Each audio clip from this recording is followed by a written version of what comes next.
For anyone new to the Hero Challenge, it's literally going to the gym 3 times a week with the intention of building muscle, eating your weight in grams of protein per day, going to sleep and waking up in the same range of time, and reading every day, except for the gym 3 times a week. That's not every day, that's 3 times a week, by the way. This challenge was born from the simple desire to make myself better than I currently am. And it works so well because it's so simple. I would say that almost anyone can do it, and I would say also that it would drastically improve most people's lives who try it. Give it a try. Let's make more heroes. This world needs as many as it can get. Moving on from what the challenge is, I've also made a weekly tradition of sharing insights, ideas, and lessons along the way as I try this journey. My idea for this week was this, and it's a bit of a curveball from what I usually share. I was listening to a podcast with a physicist called Brian Greene, and it was titled The Mind-Bending Physics of Eternity. And in it, he was asked something along the lines of, does thinking about how the universe works and how meaning and purpose don't actually exist ever take you to a dark place? Does it ever make you depressed and go, what's the point? To which he said, all the universe is a collection of particles and energy in different configurations. At the beginning of the universe, there's one configuration, and at the end, another.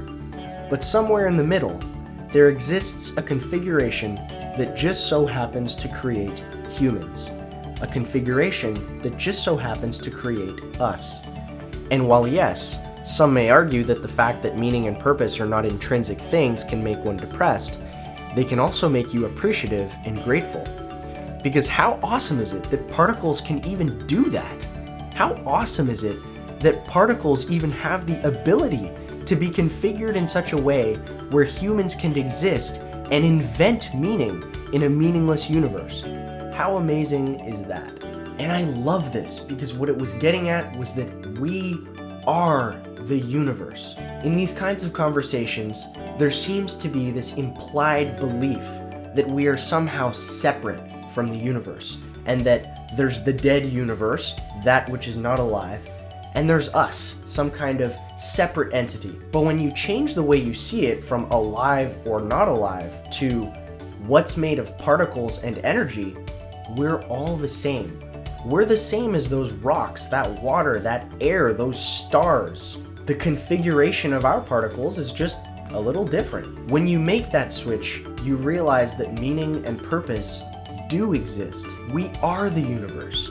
And even as small of a piece of it as we are, its rules and its laws still allow us to exist. We are the universe displaying its ability to give meaning to that which is meaningless, displaying its ability to be curious, to be amazed, to experience wonder, and to be artistic and appreciative.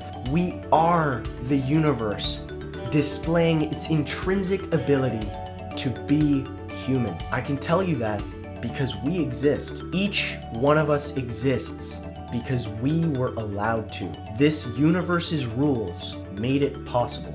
And that is a gift that I think a comparatively few amount of people will see for what it is before their time is up. I hope that my audience are some of the few that see it for what it is. I'll be back next week. I'll be in Colombia, so I'll be adjusting to my new routine from over there, but I'll find a way to make it work and I'm gonna stick on the challenge. Be your own heroes, guys.